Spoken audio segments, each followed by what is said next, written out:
Well, if I have to say one thing, it's nearly impossible to talk about this game without first talking about its inspiration.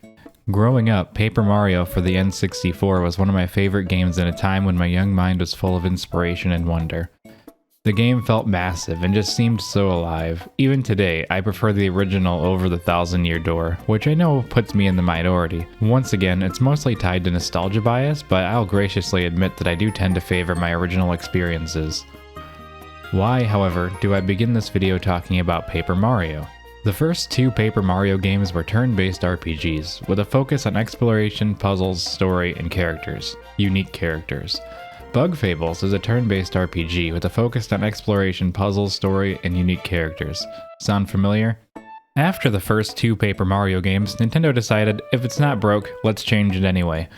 After the Thousand Year Door came a game that I believed at the time to be a one-time spin-off, Super Paper Mario.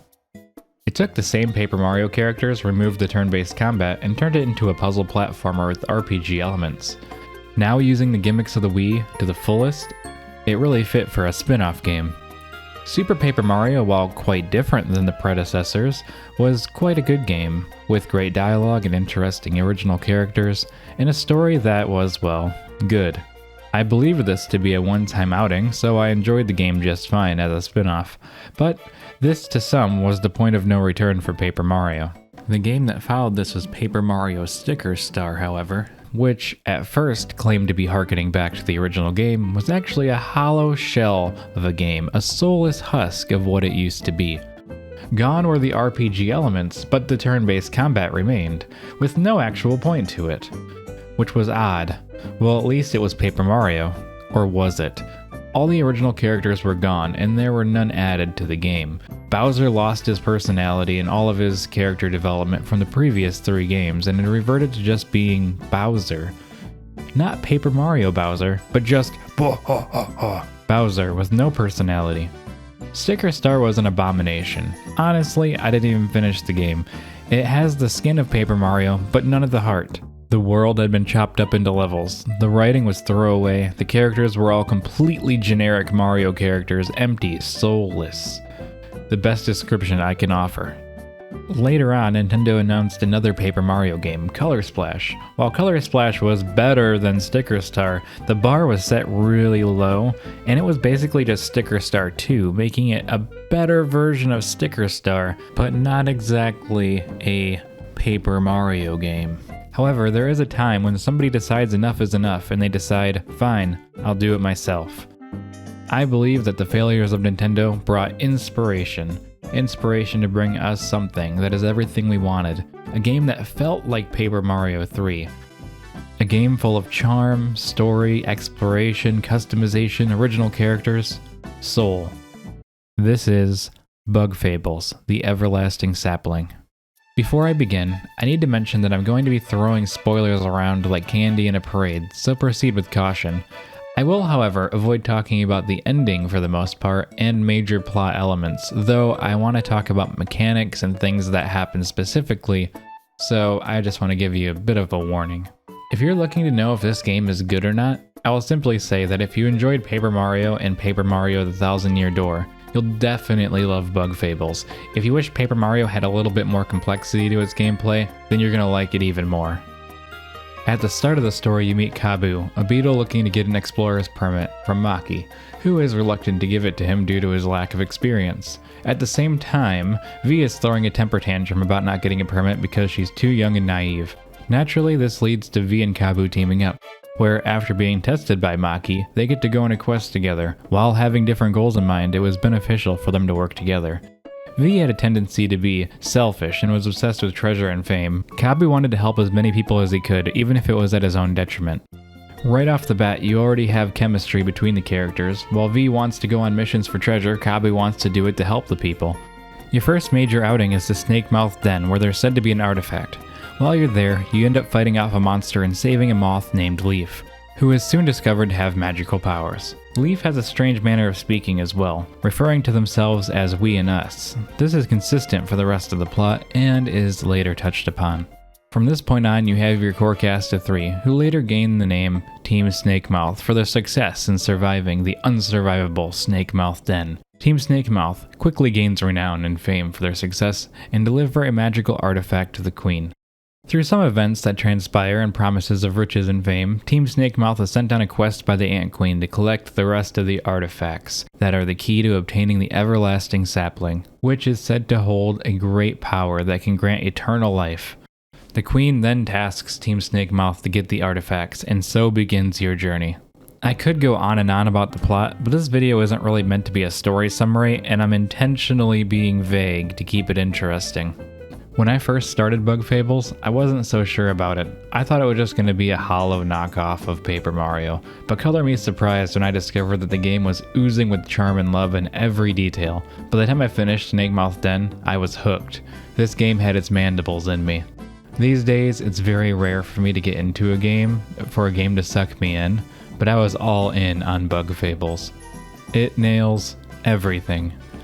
The story is interesting, the characters are well designed and well written, the music is phenomenal, and even half a year after playing the game I still have the tunes drifting in and out of my mind. The battle system is just perfect and really plays into its unique take on the Paper Mario style of combat, which I'll get more into later. The game is full of puzzle-filled dungeons and platforming challenges, and just constantly keeps you engaged the entire time. This game pulls no punches, the story moves smoothly and naturally, and the dialogue is written well and hits the mark every time. I found myself hunting down every NPC to talk to because I genuinely cared what they had to say. You know a game's good when you actively seek out and talk to every single NPC. During the game, you'll be able to do side quests, which are also really well written and all have great rewards that make them worth doing. Every side quest in some way has value, and it was a goal of mine to make sure I did every one of them. A lot of times when you do a side quest, you get a medal, or an upgrade, or a lost book for the library, which also gives you its own rewards. Aside from side quests, exploring was also made very rewarding. If you go off the beaten path, you're bound to find some neat treasure or a cool medal you didn't have. Or something of value at the very least. The game heavily rewards exploration. Chances are, if you try something weird to get to a location, there's something there. Many of the game's puzzles make you feel smart for figuring them out, and the game never really holds your hand too much or makes you feel like an idiot. Most of the time, if you get stuck, you can just talk to your friends and they'll usually point you in the right direction. During exploration, you can freely switch between V, Kabu, and Leaf, each one of them having their own abilities in the overworld that are greatly expanded over time. V has her boomerang, Kabu has his horn and later a dash. Leaf has the ability to freeze things in various ways. The three of them together synergize in a really good way. That and their consistent banter and bickering always makes for a really entertaining journey. In Paper Mario, Mario would swap out his partners to do different tasks, but in Bug Fables, the three main bugs are all equal in importance, and each one gains abilities over time. This has the benefit of knowing that all the characters are going to be present at all times, which means the characters can always develop and grow and contribute to every situation. This is something that the game has over Paper Mario, and I think it makes a huge difference. You really grow to care for all the main cast and a lot of the side characters. It's all really quite fleshed out. Combat. The combat of Bug Fables is much like a traditional Paper Mario game, but it has a lot of spins and twists to keep things interesting. The three characters share importance in this game, so instead of having one character and a partner, it's more like having three main characters. V throws her boomerang, and it's much like a jump attack in Paper Mario, requiring a well-timed A press for additional damage. Kabu has a horn attack, which is much like the hammer, where you hold down a button until a light blinks. Leaf has a waiting period before a random button appears that you have to press quickly. These are for the basic attacks that you do very often when attacking with all three bugs, but of course there is different moves you can unlock that also have different action commands. The combat feels well refined and plays beautifully. In addition to this, the game actually puts stock in the order of the bugs. The bug in the front of the line gets attacked the most, and the one in the back gets attacked the least. On top of this, the front usually deals more damage and the one in the back receives less, and there's medals to augment this farther. This allows you to strategically move the bugs around. Not only can you move the order on screen, but you can also change their attack order without changing where they're standing. For instance, the bug in the back can attack first, and so on. This can be used in conjunction with the other unique feature called Turn Relay, which allows a character to give their turn to another character. This is great for situations when a certain ability is less than ideal of one bug, but another bug's ability is ideal. This could be seen as overpowered, so they made it so when you relay your turn to another bug, the other bug is fatigued slightly and they do 1 less damage. This is additive for the turn, so if a bug attacks all 3 times, they have 2 less attack power. However, there are times when multiple enemies need to be knocked down with the Beamerang, for instance, making turn relay amazing. The turn-based mechanics and well-implemented utilization of all 3 bugs makes the combat really strategic and rewarding. Especially with the action commands working exactly as it did in Paper Mario. It's just perfect. Aside from just the basic moves, medals are ability augmentations that you can equip for unparalleled customization. From health upgrades to defense upgrades to power upgrades to new abilities, throughout your journey, you'll be finding medals and equipping them all over Bug Area. If this sounds familiar, they function exactly the same way as badges in Paper Mario, except you can equip these medals in any of the 3 bugs, and some are even character specific. I was quite impressed with the amount of variation of character builds you're able to do in this game, allowing for vastly changing playstyles. In fact, it was very common for me to change up my medals every time I died to a boss, knowing that I could optimize my team for that specific fight, learning from the battle for the next one. I never felt gypped during a single boss fight in the game. If I did die, I felt like I could have done better, or I just needed to change my medals around. Speaking of boss fights, Bug Fables has one of the best roster of bosses I've ever fought in an RPG. They really test out your skills and make you think about your approach for each one of them, and they're all well designed and fun. Later on in the game, we even gain the ability to rebattle the bosses for prizes, and they're actually quite rewarding. How have I not mentioned the hard mode medal? Right at the start of the game, you are given a hard mode medal. This makes all enemy encounters harder, but also more rewarding. You even get special things for beating the bosses in hard mode. I personally didn't use it until the end of the game, until I wanted to rematch all the bosses in hard mode for the rewards, but it's a really cool option to have. There's even a medal that makes it so you take more damage when you get hit, but you also get more berries after battle, berries being this game's currency. Overall, the battles, I'd say, are extremely well done and rewarding to do, and if you don't like grinding too much, they thought of that too. Bug me not. They added a medal that will automatically defeat enemies that are much weaker than you. This is a godsend when backtracking through areas. Any enemy that touches you is instantly defeated without having to go to a battle screen, removing much of the hassle of traversing back to an area in search of items or treasure, or even backtracking to do side quests. You can even turn it back off if you want to fight enemies. It's really good. Quality of life seems to be at the forefront of this game's core. I have nothing to complain about the combat, it's perfect. There are just so many things and so much nuance and thought put into it. It's challenging and rewarding and balanced. I could go on and on about the combat, but I'm afraid I'm going to start repeating myself, so let's move on. Now to move on to world design, which is one of the best things about Bug Fables, aside from its masterful combat and writing. The world is built in such a way that everything is interconnected. In fact, throughout the game, you'll often be exploring a new area when you find out that it in fact connects to an old area via a previously unknown path. Sometimes it's a matter of unlocking a door from the other side, or finding a tunnel, or some other method of entry. As you go through the game, you unlock more paths and methods of travel. You usually end up going to a new area that's inside of an old area thanks to your increased abilities, or just as part of the story progression where you're allowed to go to areas that you previously weren't. However, the game also has an even easier way of traversing through all these areas: the ant tunnels. Inside of the ant palace, there is a staircase that takes you down to the tunnel network. This is brilliantly crafted and branches off into each area of the game. As you move through the game, you'll come across some bugs working on tunnels. With a bit of berry persuasion, you can convince them to finish the tunnels, essentially making a fast travel to each one of the areas. These tunnels naturally pop out somewhere in each one of the areas, and it's really cool to see this get done. You can actually see them working on the tunnels from either end. Traveling is a breeze because it isn't a pain at all to do the backtracking, because you can almost instantly get anywhere you need to go via the ant tunnels.